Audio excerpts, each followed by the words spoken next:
Halo semuanya, apa kabar? I hope you doing great. Aku harap kalian baik-baik aja, sehat-sehat aja. Hari ini aku melanjutkan lagi untuk pembacaan kamu dan soulmate-nya kamu, dan ini untuk zodiak Taurus. Oke, Taurus, pembacaan ini bisa resonate dan bisa enggak. Ya, energinya pun bisa terbalik. Bisa energi kamu atau energinya dia, entah dianya yang Taurus atau kamunya yang Taurus. Oke. Dan kalau kamu yang counseling ataupun personal reading, silahkan klik link di bawah sini. Oke. Dan kalau memang tidak resonate, mohon banget untuk jangan dipaksakan, karena berarti itu pembacaannya memang bukan untuk kamu, ya. Sesimpel itu. Oke. Dan ini nggak memiliki batasan waktu, jadi entah terjadi kapan aja, selama ada di YouTube dan kapan aja kamu nontonnya, ya. Oke. Untuk Taurus dan soulmate.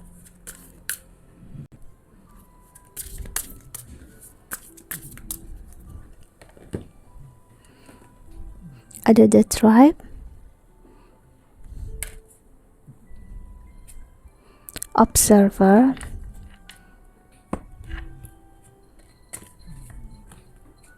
dan ada Happy.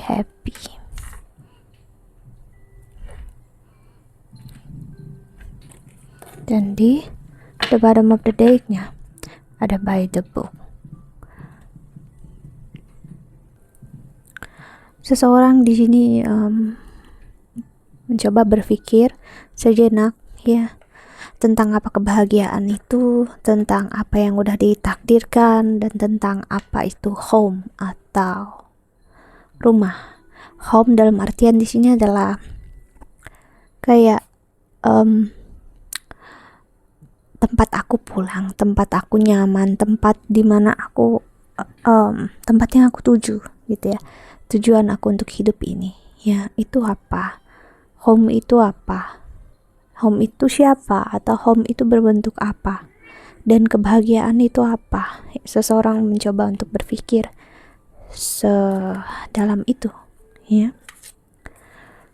Dan di sini aku ngeliat juga seseorang juga coba untuk ngelihat apa yang udah dia lakukan saat ini, entah dia lakukan ke kamu atau kamu lakukan ke dia, ya. Kita lihat oracle keduanya.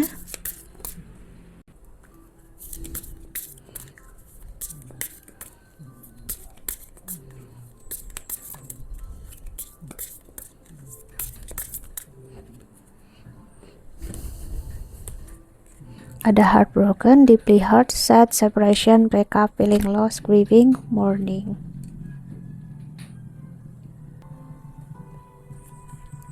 Girl with a snake, empath, and narcissistic paradigm, being charmed or used, enable boundaries. The dragonfly, be light-hearted, finding out things coming to light, adapt, change, heal. Dan di the bottom of the deck-nya ada not enough, frustrated in relationship, lack of confidence, self-sabotage, fear, or ego issues, jealousy. Ya, seseorang coba ngelihat apa sih kurangnya hubungan dia bersama kamu, ataupun kamu yang coba ngelihat itu dari dia, ya. Apa sih yang terjadi dalam hubungan ini, ya? Ini kesalahan dari aku ataupun kesalahan dari dia. Dan aku juga ngelihat seseorang mencoba untuk ngelihat keegoisannya dia, kecemburuannya dia. Apa itu hal yang tepat, apa hal yang benar, atau hanya bagian dari dia menipu diri dia sendiri, ya. Kita lihat tarotnya.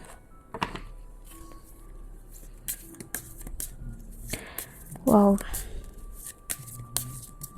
seseorang di sini cukup lelah. Dia cukup sering mensabotase diri dia untuk dia ngerasa lebih baik, enjoy, ternyata hanya membawa dia ke arah ketidakbahagiaan. So that's why kenapa dia bertanya-tanya apa itu kebahagiaan dan bertanya apa itu home.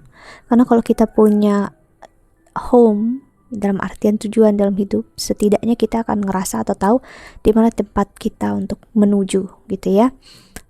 Namun ya, karena memang seseorang di sini tidak bahagia dengan diri dia sendiri, dia nggak akan sadar apa itu home, dan dia juga tidak tahu kebahagiaan itu apa. Dan ya, itu akan membuat dia memang terlihatnya menarik dari luar karena dia ingin kebahagiaan. Namun dia juga menarik seseorang yang sama seperti dia, yaitu sama-sama mencari kebahagiaan. Dan gimana kita bisa mencari sesuatu kalau kita nggak punya itu di dalam diri kita, dan kita mencoba memberikannya ke seseorang yang butuh, sedangkan kita mencari hal yang sama. So, kenapa kita nggak mencoba untuk mencari dulu masing-masing sendiri kebahagiaan itu apa, home itu apa, merasa cukup dengan diri sendiri, sebelum kita memaksakan diri untuk mencukupi seseorang secara emosi, pikiran, lahiriahnya dia ataupun batinnya dia. Jadi seseorang di sini coba untuk melihat ke arah sana, entah kamu ataupun dia. Dan ini bagus kalau memang ini adalah outcome dari apapun yang kamu jalani saat ini. Ya, dalam artian jadi lebih bisa ngelihat kehidupan secara lebih bijak, lebih wise gitu. Ya, walaupun sakit, ngecewain, tapi ada pelajaran yang diambil.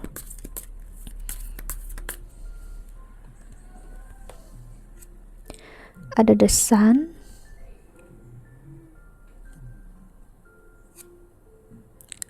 Ace of Swords, Two of Wands, Ten of Wands. Dengan membawa kesakitan dan kekecewaan, memaksa orang lain untuk menerimanya, itu nggak akan baik, ya.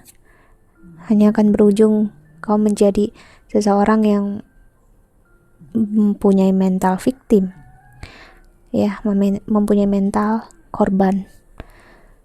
Dan mental korban itu baik sebenarnya untuk melihat di mana kurangnya kita. Namun kalau itu terus-terusan menjadi patokan atau kontrol kita nggak akan pernah berusaha untuk keluar, karena kita ngerasa kitalah korban, kitalah yang harus diselamatkan, kitalah yang harus ditolong, dilindungi. Dan itu bukanlah maksud dari semua perjalanan hidup kita. Kalau maksud perjalanan hidup kita membuat kita menjadi seseorang yang tidak berusaha mengasihani diri sendiri, ya walah akan jadi seperti ini.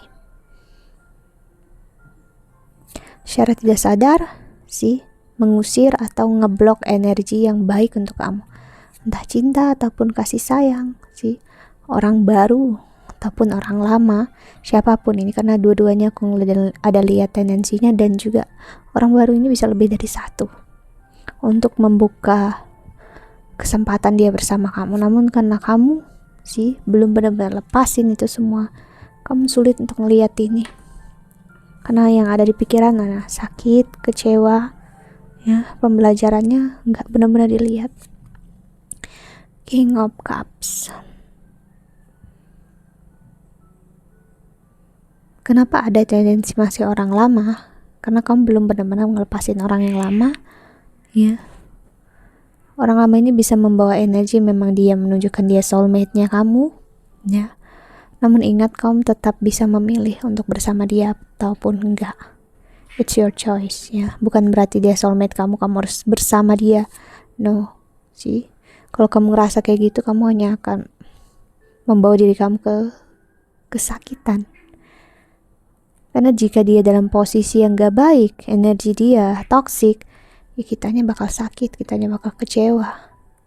So memang the best way, ya, saat ini memang untuk menarik diri, hermit mode. Kita harus menyendiri, berpikir sendiri, ya.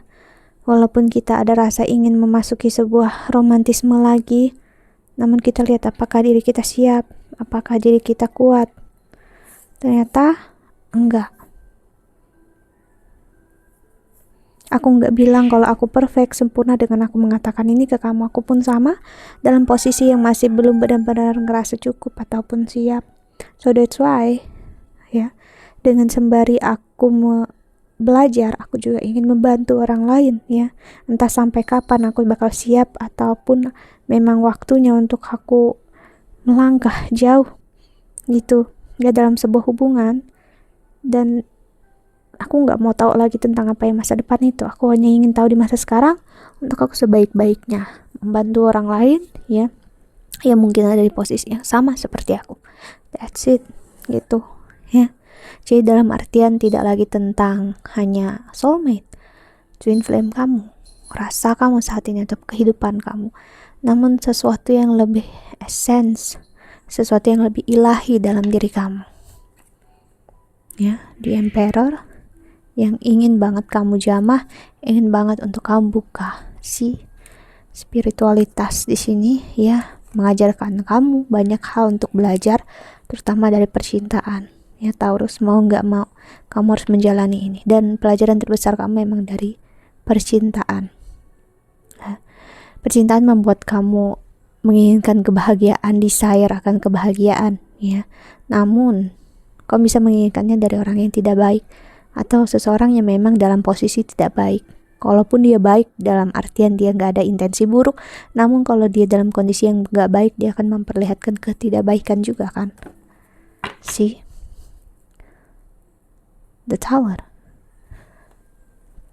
Destruktif ya. Kekerasan hati kamu bakal dihancurkan di sini, keegoisan kamu Taurus. Tentang hubungan yang kamu rasa kamu tahu yang terbaik, kamu bakal ngerasa ataupun sadar ternyata enggak seperti itu. Ternyata hubungan yang kamu rasa spesial ternyata tidak sespesial itu. Seperti ngerasa diberi hukuman, seperti ngerasa diadili. That's it, pelajaran kamu di sana Taurus ataupun dia ya.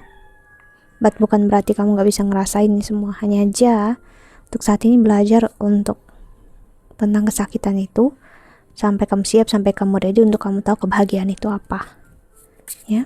Kita lihat tarot keduanya.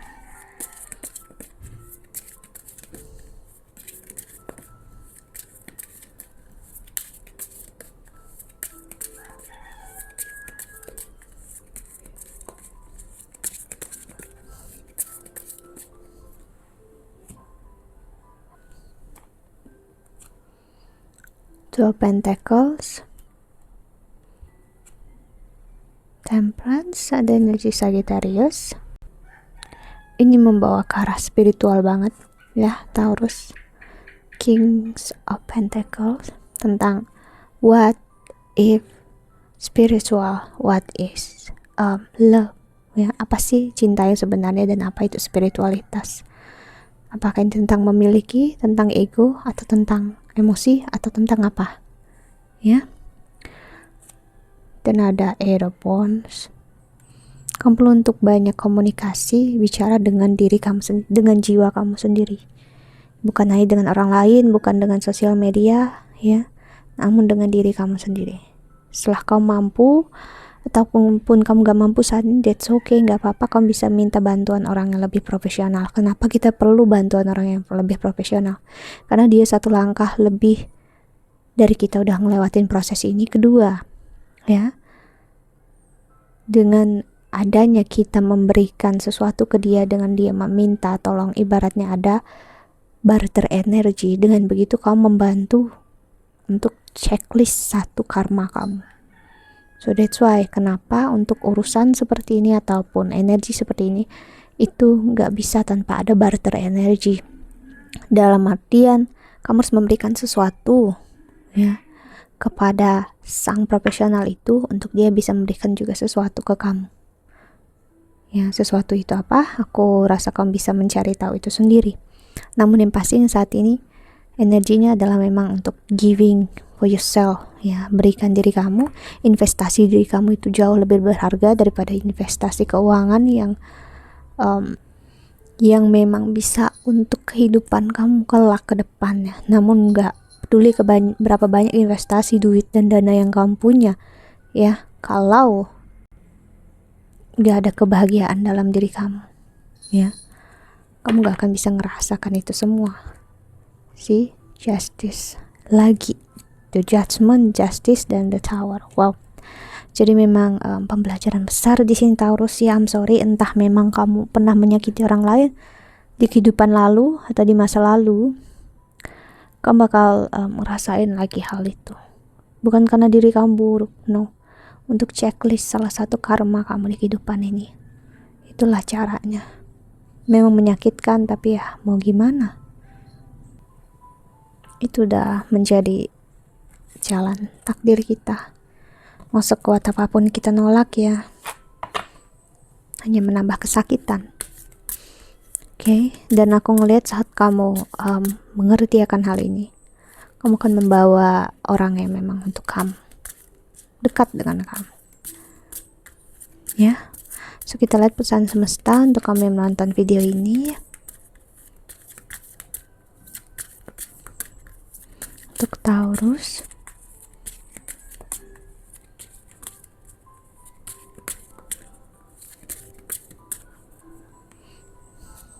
ada stillness, lake,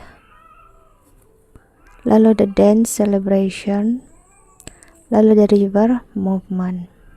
Ya, jadi memang terkadang kita tidak perlu melakukan apa-apa, kita tidak perlu untuk yang namanya memaksakan diri untuk bersyukur.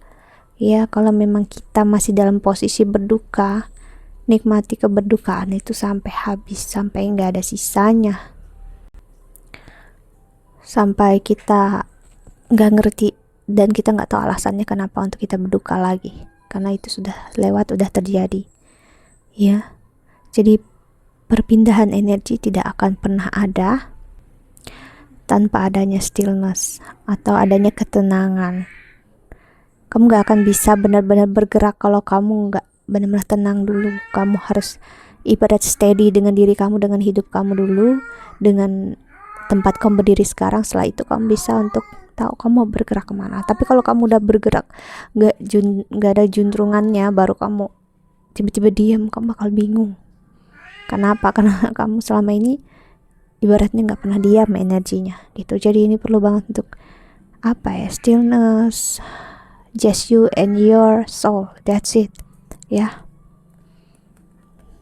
Nothing more ya. Dan tentang kebahagiaan bukanlah tentang proses kamu bersyukur aja, bukan hanya proses untuk kamu menghindari kesakitan atau kekecewaan ya. Kebahagiaan adalah saat kamu menerima diri kamu dalam posisi sakit pun, itu kebahagiaan loh. Karena kamu ngambil pelajaran dalam hidup. Jadi bukan berarti kamu happy, bahagia, baru kamu bahagia. No. Ya, that's not the case. Oke, jadi memang kalau belum begitu paham tentang kebahagiaan dia, daripada sibuk mencari tahu, just ibaratnya jalani aja apa yang ada dulu sekarang. Kalau kita nggak paham, kamu bisa mencari tahu tadi seperti aku bilang. That's it, ya. Karena dengan kebingungan kamu bakal berusaha mencari jalannya nanti. Gitu. Ibaratnya membiarkan pikiran kamu dan ego kamu berpikir, emosi kamu merasakan lagi. Jadi kamu bakal tahu harus gimana. Okay? Think that's all. I hope that you can enjoy this video. Thank you so much for watching. Doa terbaik untuk kalian semua di luar sana. Bye. See you in the next video. Jaga kesehatan ya.